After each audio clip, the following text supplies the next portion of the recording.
Jollies, let's try this black radiance lipstick together. This is their HD lip sculptor. As you can see, it have a weird shape, which is nice. There's a good amount of lipstick in the tube. For the price, it's under $3.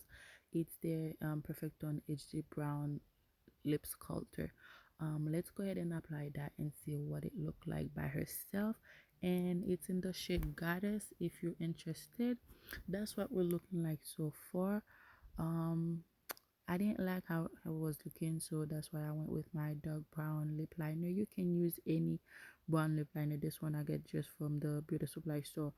So yeah, let me know if that's something you tried before. If not, are you willing to try it? And now I'm going on top with my lip gloss.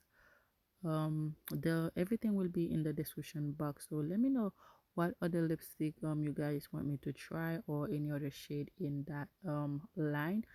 So yeah, if you haven't subscribed to my channel, please go ahead and subscribe so you don't miss any of my videos. I love some glossy lips, you guys. So that's what we're looking like so far. It's looking nice. I like it. It's creamy, rich and creamy.